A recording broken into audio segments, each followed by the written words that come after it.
Today, I want to talk to you about a new chapter that I would be putting in my book if I were writing it now. So it may be a chapter in my next book. And that is the power of accepting what love is. Just accepting what is. So as you think about your life, there are many, many things happening. Can you accept what is? Sri Ramana Maharishi said, accept the world as unreal if you are seeking the truth and the truth alone. Because the world in which you see is an illusion created out of your mind. Because it is your perception that has created your experience of the world. Because millions of people can be seeing the same event, and each one has a different experience. The basic essence of accepting what is that if you don't accept what is, you are living in a self-created reality where you believe you can change something that cannot be changed. And this is absolutely huge. So many people live in the world of their past. Can't change it. Why are you living there? If you can't do something about something, why would you keep your focus there? By accepting what is, you now are free from that. And it's only when you accept what is that you are able to live in the present moment where your true power lies. Your power is not in the past. Your power is not in the future. Your power is in the now.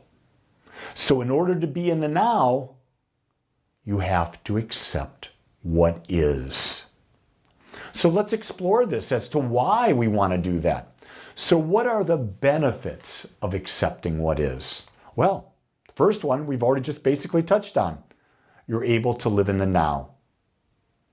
You see, once you've accepted what is, you're no longer fighting to change the past. You're no longer striving to create the future, to live in the future. You can't do either of them. But you can live in the now. And where is your power? It's in the now, isn't it? When you accept what is, you become aware of your experience as it actually is, rather than what you wish it to be. You see, when you're living your life and you've had an experience and you want it to be different than what it was, you're in conflict. You're basically saying, I'm a failure. I'm not living the life. When you accept what is, you let go of that attachment. You let go of that expectation. When we accept what is, we're better able to move forward because we're now dealing with something that we can control.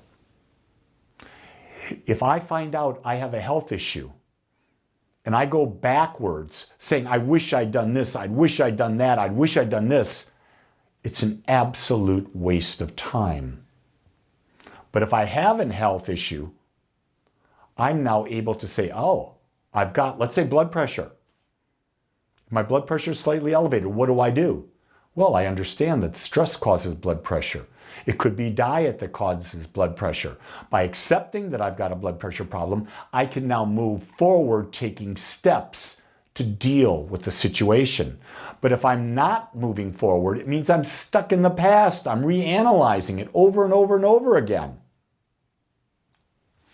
When we accept what is, it allows us to release any unnecessary stress and experience a greater sense of well-being.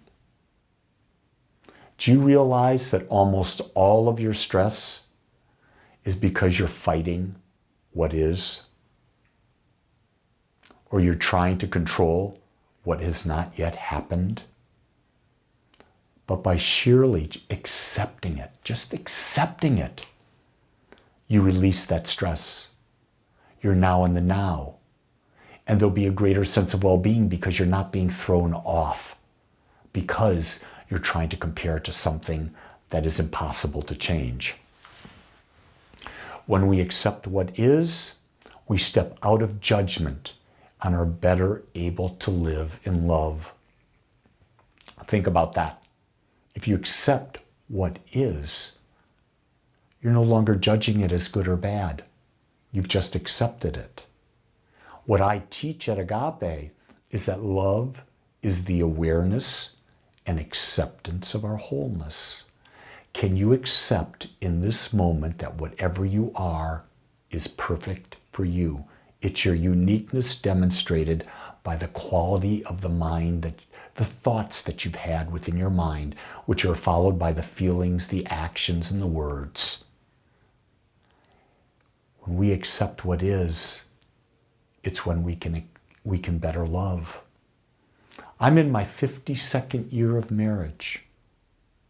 I have to accept that my wife has the body of a 72-year-old woman. I have to accept that I have a body of a 72-year-old man. To not accept that would be to live in a fantasy. Oh, my wife can get back and have that 21-year-old body. That's just not real. And what happens then? I start comparing her to younger women, or she compares me to younger men. And what do we do then? We're in judgment, aren't we?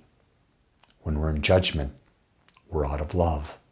And this happens so many times over and over and over again. Accepting what is an act of forgiveness. Do you realize that?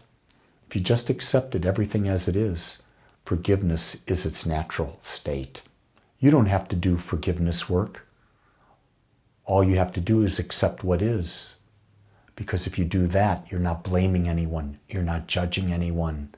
It's the most beautiful act of service that you can provide. And it frees you. It frees you for what? To live in the now.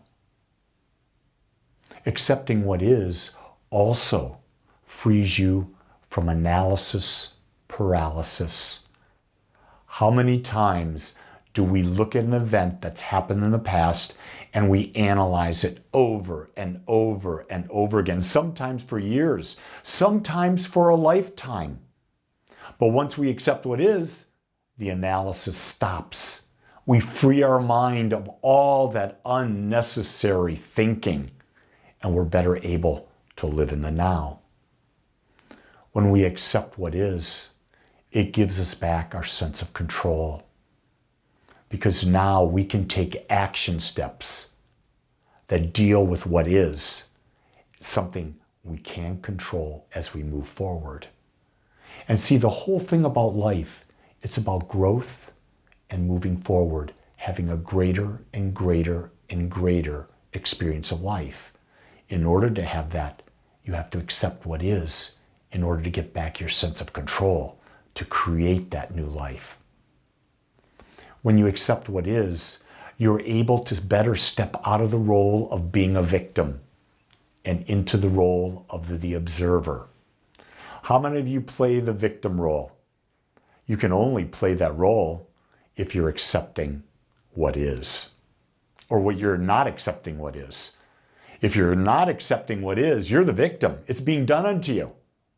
But if you accept what is, how can you possibly be a victim? It's impossible.